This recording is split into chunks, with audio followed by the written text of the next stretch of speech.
Coming up on MHK All Day, find out what led to K-State's new policy addressing smoking on campus. And we'll give you a behind-the-scenes look at what it takes to make TV magic. Plus, one K-State professor shares her expert analysis on the Syrian airstrikes.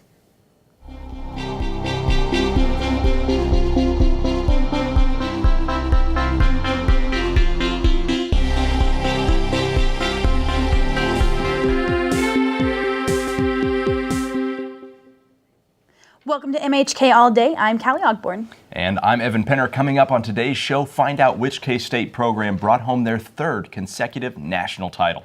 And with graduation less than a month away, we take a look at how K-State seniors are prepping for life after college. Last Friday, the United States launched 105 Tomahawk missiles at several Syrian facilities in response to alleged chemical attacks by the Syrian government. I spoke with a political science professor about the impact of airstrikes and why governments choose to use them. Take a look.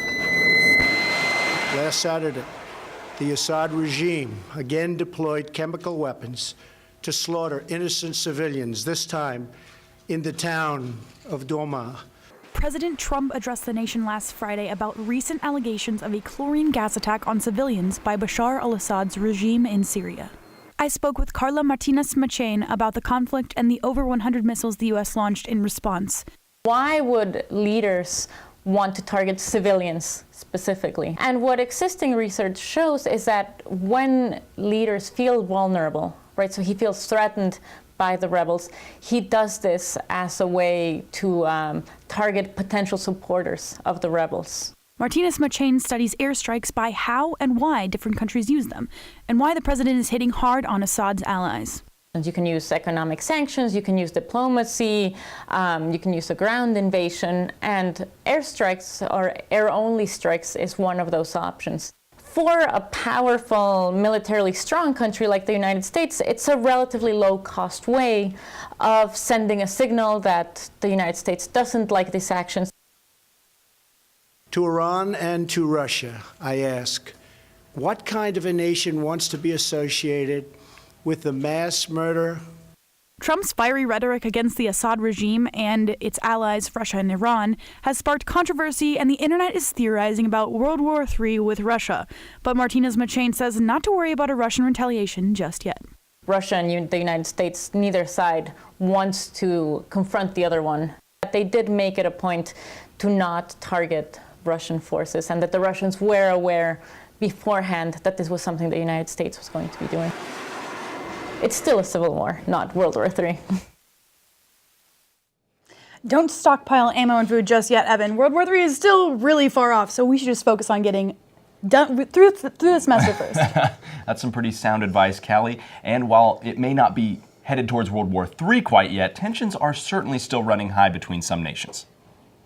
With a seemingly volatile climate in international trade, many wonder if the United States agriculture industry will suffer. According to CNN Money, the U.S. imported $505 billion worth of goods from China last year, while only shipping $130 billion, creating a trade deficit. To combat this, the Trump administration has planned a series of tariffs on Chinese goods amounting to tens of billions of dollars. In return, China has pledged to tariff a whole host of U.S. goods, including soybeans. The Chinese bought about $14 billion worth of soybeans last year. Agriculture in Kansas is, of course, a critically important export.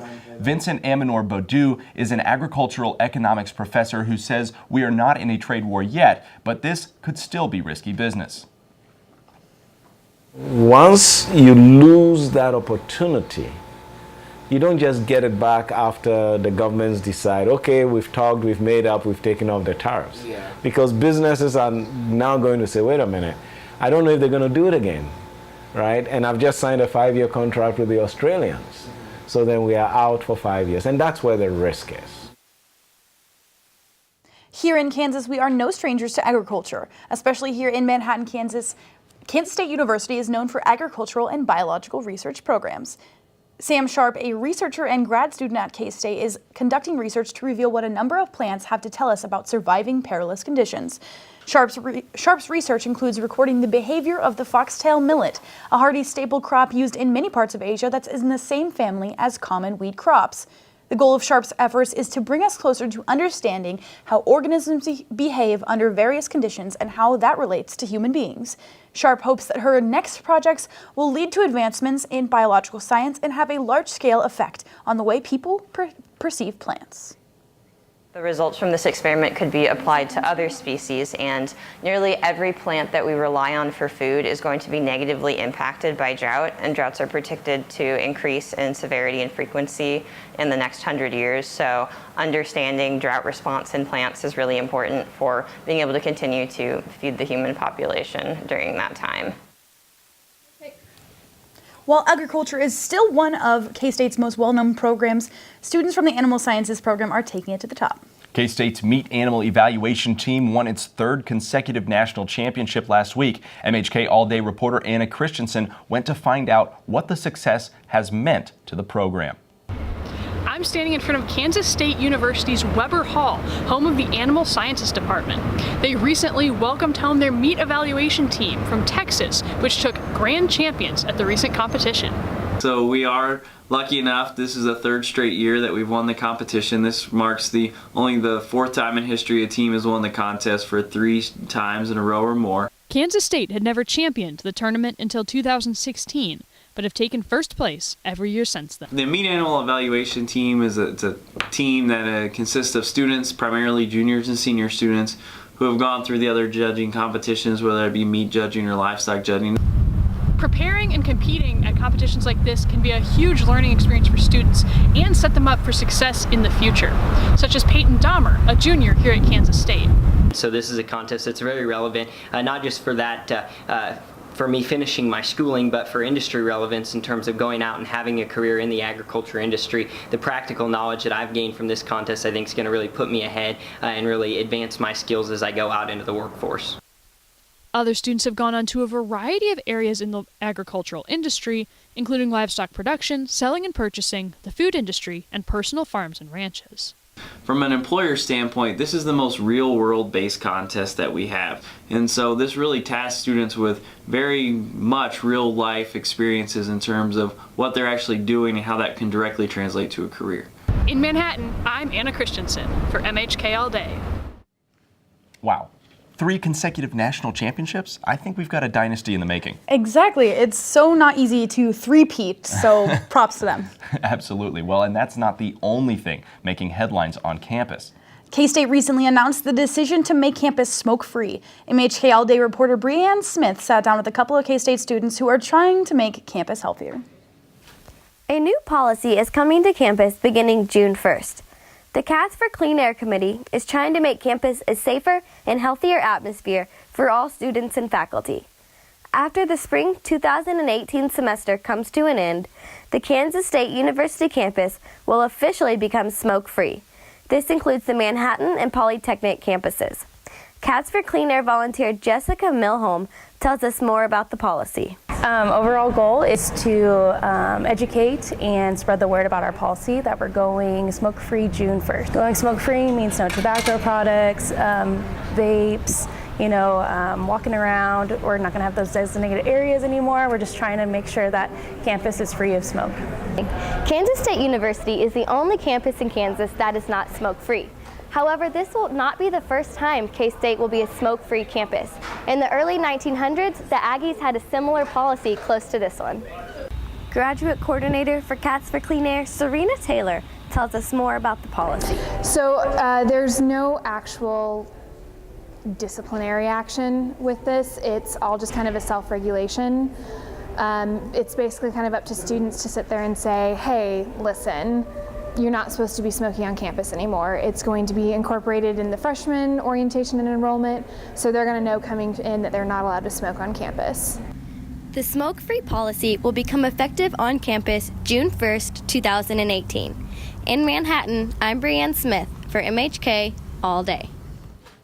More information about the new smoke-free campus will be sent out in August this year when students return to school. Another concern being addressed in Manhattan is crosswalk safety. In an attempt to find a solution, a K-State consultant looks to the past for answers. Channel 8 reporter Chase Swenson has the story. Every morning, thousands of students utilize crosswalks to get to class. The current system in place has been causing issues for students and drivers alike in the Manhattan area. By looking at the history of accidents that have happened at intersections like Bluemont and Anderson, Jed Dunham, a research writer for K-State, states that there is an accident waiting to happen. That intersection was a major source of congestion, and a lot of car wrecks happened there. Unfortunately, a lot of pedestrians were hit and such. And sadly, in 1965, there were 2 students who were killed in a car wreck trying to circumnavigate the congestion that was there. Jed hopes that by looking at the past with this accident, we can take action before another accident occurs. When those crosswalks were placed in there, they're certainly there for safety, but they're not a force field. And it's important to know our history through the K-State that, many K-State students, unfortunately, have been hit by cars, have suffered terrible injuries, and up to and including death. While pedestrians always do have the right of way, it's important to remember that we do share the road with these vehicles. And they're a lot heavier than us. So when you're crossing the road on Manhattan Avenue and smack that button, make sure you look both ways first, then cross however you please. Personally, I'm a cartwheel guy. K-State student Katie Todd has also noticed these issues as well. However, she is not a big fan of the city's current plan to change these crosswalks to the stoplight variants, similar to the ones found by Kramer. I was there just the other day for my job, and people just walk right through it. So I don't think that'll help, but if you want to waste your money on it, go for it. Whether you think they should change the current system or not, one thing is for sure, always look both ways before crossing. In Manhattan, I'm Chase Swinson, Channel 8 News. Coming up after the break, we talked with some K-State seniors to see how they're prepping for life after college. That's right. And ever wonder what goes on behind the scenes of MHK All Day? We've got an inside look for you that you won't want to miss. I was so pleased with what I saw on the discussion boards last night. Who started the module? K-State Global Campus offers flexible online learning, the same name brand education, quality programs, and recognized award-winning professors with the flexibility to fit your life. Here you are, sir. Can I get you anything else? For your comfort and safety, light baggage must be stored in the overhead. K-State Global Campus, always on, always there. The best-kept secret in Manhattan is not a secret anymore. I'm Wyatt Thompson, the voice of the Wildcats, and welcome to JP's Sports Grill. With daily chef-inspired specials, a full bar, and a diverse menu that has something for everyone, this place is guaranteed to impress.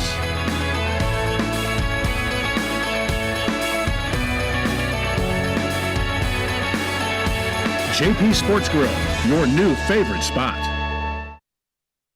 I'm Kathleen from Meiningen, Germany. I'm Ginger from Overland Park, Kansas. I've traveled to London and saw the Parliament, studied in Mexico City, spent the summer in Austria, went skiing in the Alps. Oh, and I visited the Eiffel Tower in Paris. Well, I've been to the world's largest ball of twine. Can we go? Of course! Become an international buddy today and develop new friendships and experience different cultures. Up next, the world's deepest hand-dug well is it near the Grand Canyon?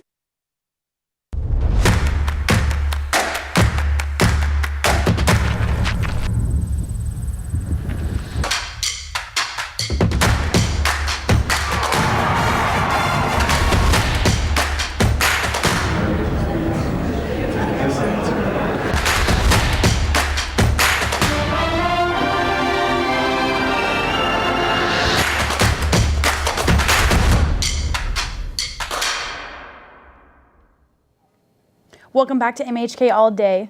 A campus financial organization is reaching out to military-affiliated students to offer help as they transition from soldiers to students. Powercat Financial, a largely student-run financial counseling organization, is reaching out to military-affiliated students to answer any financial questions they may have. Powercat Financial offers services to better understand budgeting, FAFSA, and student resources from campus housing to parking. Jody Cause, a director of Powercat Financial, recommends making an appointment with them to discuss their potential goals after leaving K-State. Looking to their careers and thinking about the future income potential that they may have after they achieve their degrees. So we just really want to support them. They can make an appointment with us through our website, ksu.edu/powercatfinancial. And then we'd be happy to sit down one-on-one with them and really look at their own personal financial situation. With May right around the corner, K-State seniors are starting to make plans for the future. That's right. MHK All-Day reporter Blake Reed caught up with a couple Kansas State students to discuss how they are preparing for the real world. Every semester, a new wave of students are finishing up their degrees and preparing for life as college graduates. While every student has the same goal in mind when starting college as far as getting a degree, not all students take the same path. I completely changed my path. I started in engineering, so my first semester, nothing transferred over to journalism, so it was a lot different than what I originally came into K-State doing. Some students may come into Kansas State and never change their majors, but some decide that maybe the first choice isn't the right one. I changed my path because I wasn't happy with what I was doing in engineering, so I needed something that was more me, per se, because I like to communicate, and since journalism is a lot of communicating, it was a lot of me. While many students do make that decision to change their majors, some find that their first choice was actually the right one for them. Mechanical engineering student Levi Marcotte has stuck with his major since enrolling at Kansas State, and is finally starting to see the light at the end of the tunnel. Feels pretty weird. I'm studying for a big engineering test for this Saturday, and so once I get that out of the way, I just have finals, and then I'm moving on, which is, it's a weird feeling. Once all the schoolwork is done, it's time for these college seniors to put down the books to enter the workforce. I already accepted a position with Cargill in Dodge City, and so I will have 3 weeks off after school, and then come June 4th is when I'll begin my job. After 4+ years, these seniors will finally see all their hard work pay off. From Manhattan, Kansas, I'm Blake Reed, MHK All Day. So, Callie, are you ready for graduation? Yes and no. I'm moving out of Kansas for the first time ever in my life, so that's terrifying, but I'm ready for the new adventures. One thing I'm sure about is that I'll miss doing this show every Friday with you. Oh, well, thank you. And speaking of this show, we often get asked, what goes on behind the camera during a show? That's right, and MHK All Day reporter Jack Bresser has an inside look at what goes into what we do. Every show of MHK All Day or Channel 8 News starts with a story meeting. Once all the stories are assigned and the reporters have filmed their stories, they bring their footage back here into the newsroom and edit them together, getting them ready for the live show. This room here is our control room, and this is where all the magic happens during a live production. Let's start with the TriCaster. Now this is what allows us to switch the camera angles during a live show. Each button corresponds to each camera that is out in the studio, as well as some extra effects to turn on the green screen or fade in and out of different angles. Now, a lot of people ask me, how does the teleprompter work? Well, it works just like this. We put the script up in a teleprompter-friendly format on the computer, and then it is broadcast out to the monitors that are attached to the cameras. And then someone sits back here and moves the teleprompter manually through a couple of key presses. Now, this is the anchor desk, which I'm pretty sure you're used to seeing if you watched our shows. But what you don't see, and this is the view of the anchors behind the anchor desk during one of our live shows. We use 3 studio cameras mounted to rolling tripods to get the shots we need from the anchor desk, interview set, and green screen. Now this right here is our green screen, and we use this to put graphics and weather up behind people. And with a couple of clicks on the TriCaster, we can go from this to this. And that's all you need to know about how Channel 8 News and us here at MHK All Day make the news. Enjoy the show. Well, it certainly takes a lot to put together a live show. Yeah, it's a whole job in itself, but it's so much fun. It is. Well, if you're looking to have some fun next week, Anna's got some ideas for you in this week's edition of the MHK Community Calendar. Anna. Thanks, Evan. This week on the MHK Community Calendar, we have everything from local goods to the farmer's market to a coffee break for moms. So let's get right to it. On Monday, join the Kansas Forest Service in celebrating Arbor Day and their 131st birthday. The celebration will take place from 11 a.m. to 2 p.m. at 2610 Claflin Road. Activities will include an educational walk on the property, tree care tips, tree planting, and an appearance from Smokey the Bear. Mr. K's food truck will be on site for guests to get a bite to eat.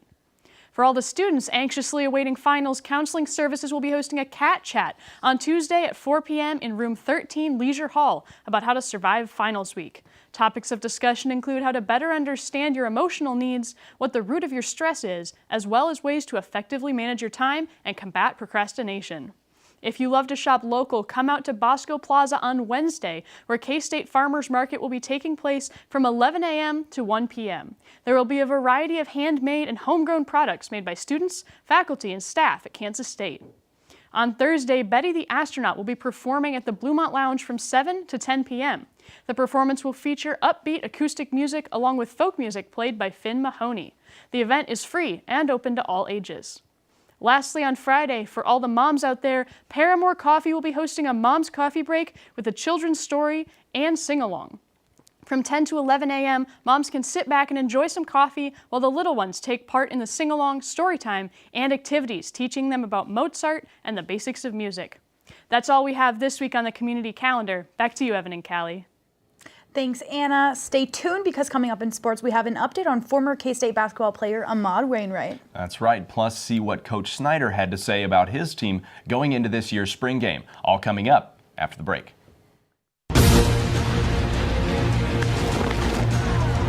Schultz one, high and deep to left, goodbye.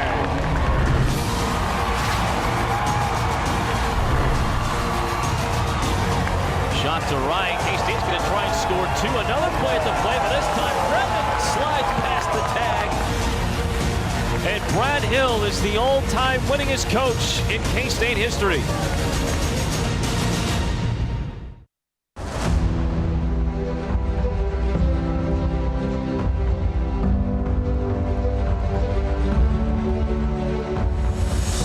A spot that I love full well. 'Tis not in forest, nor yet in dell. Ever it holds me with magic spell. I think of thee, alma mater.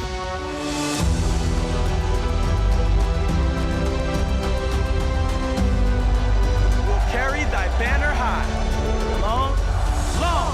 May thy colors fly. Loyal to thee, thy children will swell the cry.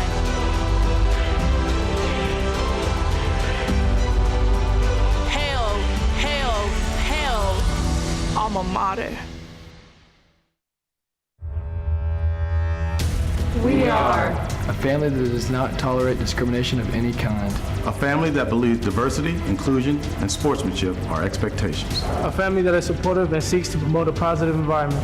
A family that treats all people with respect and dignity. No matter their color, creed, gender, ethnicity, or sexual orientation. We are an empowered family. Who empowers family. Welcome to K-State. This is who we are. From the K-State football spring game to some recent headlines involving the K-State men's basketball team, we have all the updates right now in sports. Here to give us the latest, Thane Benoit, live in studio. Thane. Thanks, Evan.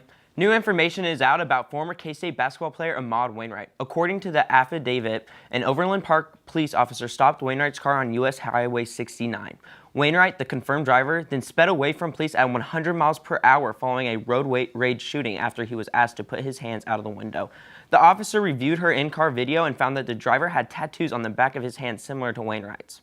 The police went to the address associated with Wainwright's driver's license and found his car there, but no one answered the door.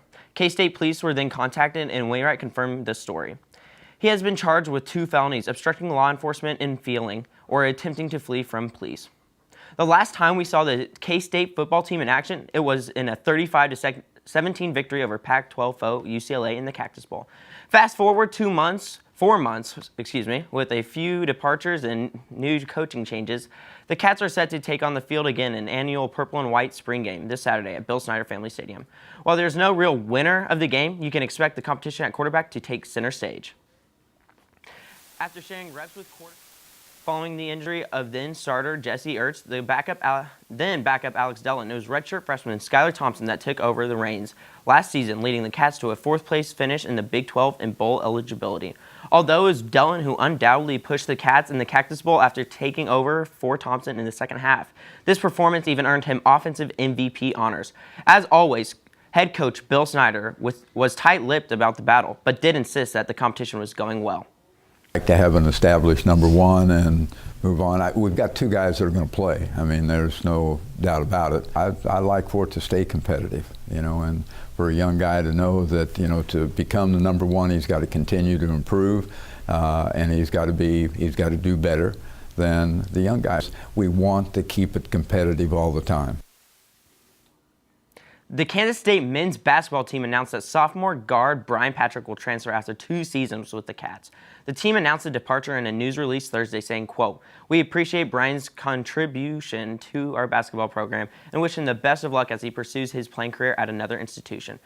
Patrick averaged just under 2 points a game in 49 career games at K-State.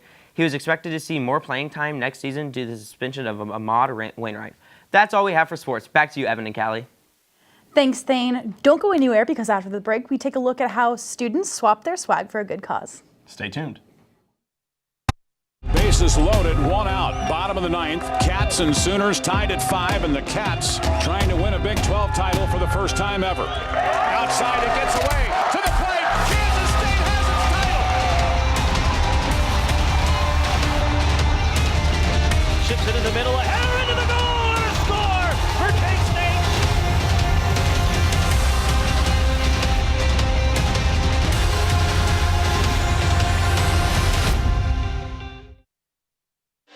Research. It's applying the bigger picture toward the greater good. Defending the world from adversaries, both seen and unseen. Interpreting realities to unlock solutions. It's our land-grant mission to serve our world utilizing sharp minds, from first-year students to world-renowned experts. What makes research so strong at Kansas State University? Vision. Progress. You.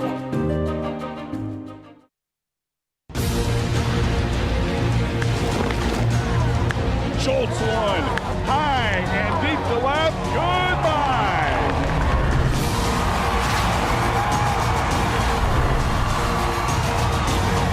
Shot to right, K-State's going to try and score 2. Another play at the play, but this time Redmond slides past the tag.